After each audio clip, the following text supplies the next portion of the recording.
जी नमस्कार। आज मैं बिहार के सीएम का ख्वाब देखने वाले नेताओं के बारे में बात करूंगा। बिहार के सीएम बनने की दौड़ में बहुत से नेताएं लगे हुए हैं, जैसे कि चिराग पासवान हो गए, सम्राट चौधरी हो गए, तेजस्वी यादव हो गए, और नीतीश कुमार तो हैं ही, और उसके अलावा जीतन राम मांझी हो गए। ये सब बड़े नाम हैं। इससे पहले एक और नाम जो कि उपेंद्र कुशवाहा का भी चला था, एक दौर था, लेकिन ये नाम, ये 4 से 5 नाम ये याद रखिए। ये सब बहुत ही उम्मीद लगाए हुए बैठे हुए कि अगला सीएम बिहार का मैं बनूंगा। और बीजेपी किस तरह से इन सबको कह सकते हैं कि नचार रही है, ये चीज़ को हम थोड़ा देखेंगे। सारे यानी जीतन मांझी को भी, चिराग पासवान को भी, और सम्राट चौधरी को भी, और उसके इर्द गिर्द घूम रहे हैं नीतीश कुमार, उपेंद्र कुशवाहा, मुकेश सहनी का भी नाम लेंगे। लेकिन ये जो मोदी के हनुमान कहे जाने वाले हैं चिराग पासवान, और मोदी के भगवान मानने वाले सम्राट चौधरी, इनकी बात तो मैं ज़रूर आज करूँगा। और अपने मन में एक बार और सीएम बनने की ख्वाब जो देख रहे हैं जीतन राम मांझी, उनकी भी बात करूँगा। तो पहले आते हैं चिराग पासवान। चिराग पासवान स्वर्गीय श्री रामविलास पासवान जी के सुपुत्र हैं, और जब इनके पिताजी का निधन हुआ था तो इनकी पार्टी को 2 भागों में बांट दिया गया था। अब 2 भागों में बांटने वाले कौन होंगे, आप थोड़ा इस पे सर्च भी कर लीजिएगा, थोड़ा मैं भी बता देता हूँ कि उन्हीं के लोग थे जो आज उनके साथ हैं। उस समय चिराग पासवान खूब रोए थे। 2 भागों में बांट दिया गया था। एक पशुपति पारस जो चिराग के चाचा हैं, रामविलास पासवान जी के भाई हैं, वे एक पार्टी जिसको RLJP, राष्ट्रीय लोक जनशक्ति पार्टी, और एक दूसरा जो पार्टी बना रामविलास यानी यानी लोजपा का, रामविलास लोजपा बोलते हैं जिसको, यानी LJP-R, यानी LJP रामविलास, जो चिराग पासवान की पार्टी है। तो उसके बाद चिराग पासवान को एक तरह से पंगु बना दिया गया। आप समझ सकते हैं कि वो कितना बुरे दौर से गुजरे हैं।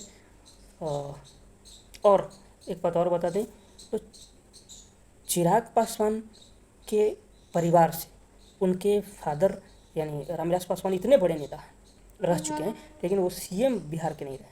तो सीएम का ख्वाब चिराग पासवान के को भी ये लगता है कि मैं सीएम बनूंगा, और ये तभी संभव है जब भाजपा के साथ मैं रहूं, क्योंकि तेजस्वी के साथ रहेंगे तो तेजस्वी ही बनेंगे, यानी RJD के साथ, नीतीश के साथ रहेंगे तो नीतीश ही बनेंगे। तो ये बड़ी पार्टी, जो बड़ी पार्टी एक तो कांग्रेस है और एक बीजेपी है, तो ये 2 से ही संभव। कांग्रेस के साथ तो RJD बहुत पहले से विचारधारा भी मिलती है तो पहले से, लेकिन बीजेपी ये सबको एक साथ बांध करके चल रही है। चिराग पासवान को 2015 में जब विधानसभा की जब इलेक्शन हुए थे बिहार विधानसभा के, तब चिराग पासवान बीजेपी के साथ थे, और बीजेपी उस समय यानी चिराग पासवान और जीतन राम मांझी, छोटे छोटे पार्टी, उपेंद्र कुशवाहा की पार्टी RLSP, ये सब मिलकर के लड़ रहे थे। उस समय बुरी तरह से हारे थे बीजेपी, लेकिन उसके बाद भी बीजेपी के साथ ही रहे। 2020 का जब चुनाव आया तो नीतीश कुमार को बहुत हद तक सीटें कम किया तो वो चिराग पासवान थे, क्योंकि जहाँ जहाँ से JDU यानी नीतीश कुमार के पार्टी, नीतीश के पार्टी जहाँ जहाँ से उनके उम्मीदवार थे वहाँ से ज़रूर उतारा चिराग पासवान ने। और बीजेपी के जहाँ जहाँ कैंडिडेट थे एक दो सीट छोड़ करके सारे जगह कैंडिडेट उतारे। किसने? चिराग पासवान ने। और अपने आप को क्या बोला? हम मोदी जी का हनुमान हैं। तो इससे साफ पता चलता है कि चिराग पासवान नीतीश कुमार की हैसियत को कम करने के लिए अपने कैंडिडेट को खड़ा कर दिए थे। एक बात और कहने यहाँ पर एक और बात बता दें तो चिराग पासवान ऐसा तो कर रहे थे, उस समय बीजेपी और नीतीश कुमार दोनों एक साथ लड़ रही थी। उसके बाद भी चिराग पासवान ये बोल रहे थे कि हम मोदी जी का हनुमान हैं, और मोदी जी के कैंडिडेट जहाँ पर थे वहाँ पर वो उतारे नहीं। तो उनकी हैसियत को, यानी नीतीश कुमार की हैसियत को कम किया, और इतना कम किया कि नीतीश कुमार की पार्टी 43 सीट सिर्फ जीत पाई। बहुत ज़्यादा नुकसान हुआ।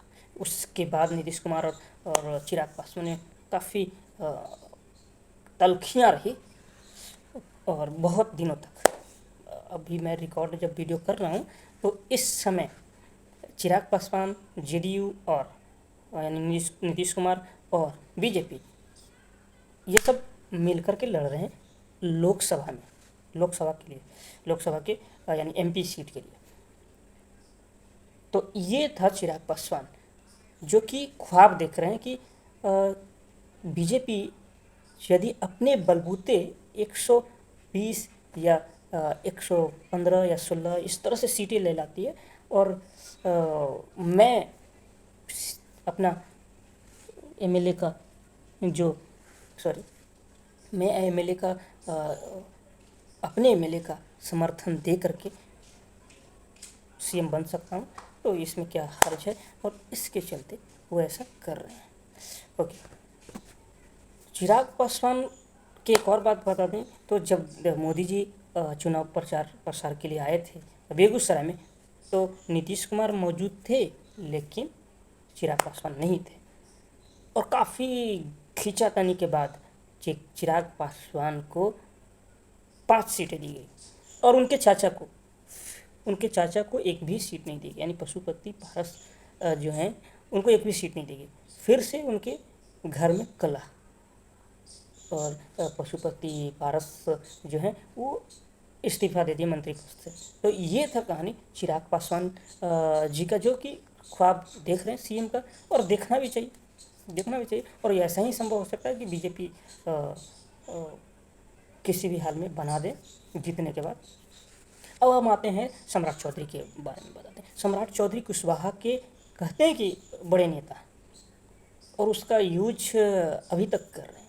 अभी सम्राट चौधरी को बिहार एमएलसी में भेजा है बीजेपी ने, और वो भी चाह रहे कि मैं भी सीएम बनूं। अभी फ़िलहाल जब बीजेपी और जेडीयू दोनों मिल कर के बिहार में सरकार चला रही है, तो अभी सम्राट चौधरी उप मुख्यमंत्री बने हुए हैं।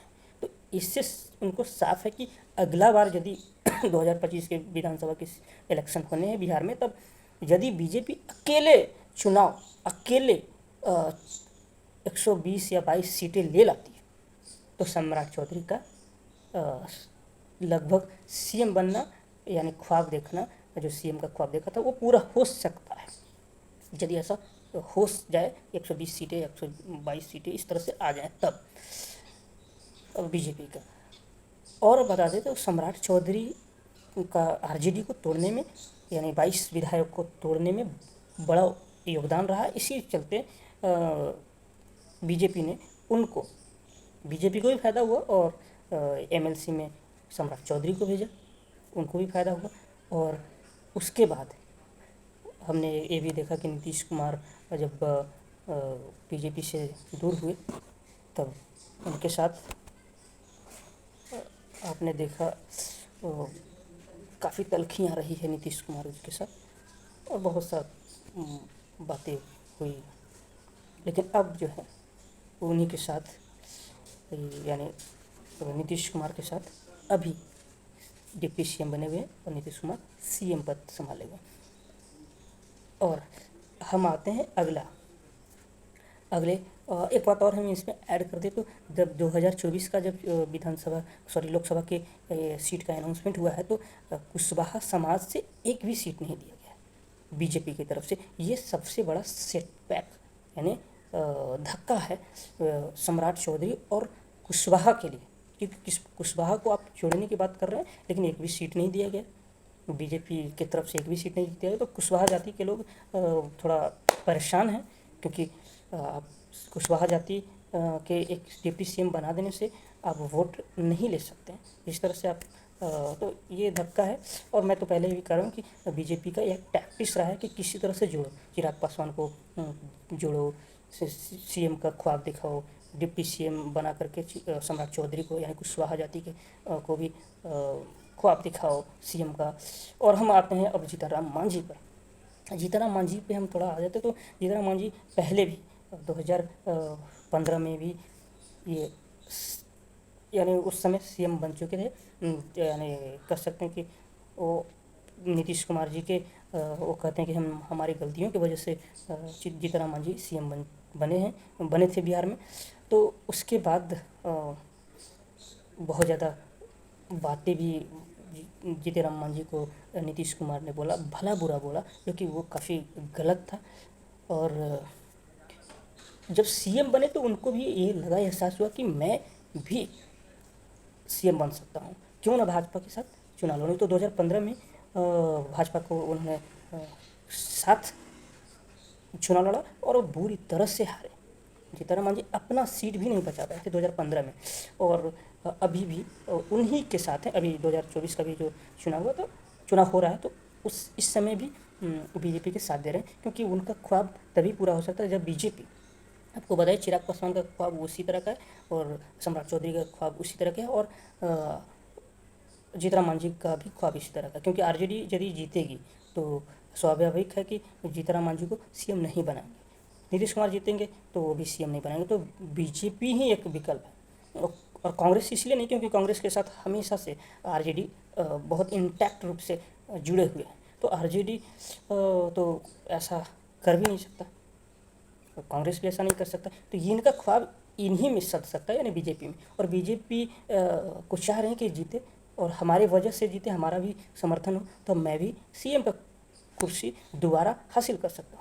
अब हम आते हैं सबसे एक और नीतीश कुमार। तो मैं बताएं कि नीतीश कुमार भी ऐसा ही चाह रहे हैं और नीतीश कुमार के असफल के वजह से यानी 43 सीटें जब आई, इसके वजह से ये सारे चीज़ यानी सीएम का ख्वाब का समझिए देखने के लिए नेता लोग आगे बढ़ रहे हैं। क्योंकि नीतीश कुमार के कम होने की वजह से, सीटें कम होने की वजह से यानी उनको घाटा महसूस होने की वजह से, या कह सकते हैं कि वीक हो जाने से, उनकी पार्टी को वीक हो जाने से और दूसरे को ये ख्वाब देखने का एक तरह से कहेंगे मौका मिल गया।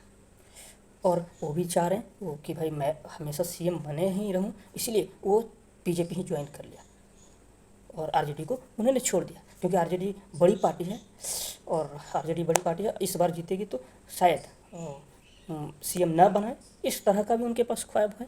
और तेजस्वी यादव के बारे में थोड़ा सा बता दें तो तेजस्वी यादव और बीजेपी का तो यानी आरजेडी और बीजेपी का वैचारिक संबंध तो है ही नहीं। यदि ऐसा रहता तब बीजेपी और आरजेडी दोनों मिल करके 80 और 78 सीटें दोनों के पास है और ऐसा मिल करके तेजस्वी को मुख्यमंत्री बना दिया गया होता अब तक, और इस तरह की जो अटकलें और ख्वाबों का जो दौर है वो ख़त्म हो जाता। लेकिन ऐसा इसीलिए नहीं हो रहा क्योंकि तेजस्वी यादव और यानी कह सकते हैं आरजेडी और बीजेपी मिल नहीं रहे और मिल भी नहीं सकते क्योंकि विचार नहीं मिलता। तो कांग्रेस के साथ आरजेडी हमेशा इंटैक्ट रही है, तो इसके चलते आरजेडी के यानी तेजस्वी यादव वो अपना ख्वाब पूरा नहीं कर पा रहे हैं। ये लालू यादव का भी ख्वाब रहा है कि हमारा बेटा सीएम बने, लेकिन बीजेपी के समर्थन के साथ नहीं बने, उनका एंटी रहा है, उनका विचार से एंटी रहा है बीजेपी के विचार से। इसलिए तो ये सब के वजह से इन सब के वजह से खासकर नीतीश कुमार और तेजस्वी के वजह से, विचारों की वजह से बहुत ज़्यादा इस तरह से ख्वाबों का दौर शुरू हो गया सीएम के कुर्सी के लिए। एक बात और बताया तो नीतीश कुमार के पलटी मार छवि से और भी सीएम का ख्वाब का जो दौर है शुरू हो गया है। सो ये सब था सीएम के ख्वाब, बिहार के सीएम बनने के ख्वाबों का, नेताओं के बारे में चर्चा। आगे हम और भी बात करेंगे किसी और मुद्दे पर। Thank you for watching.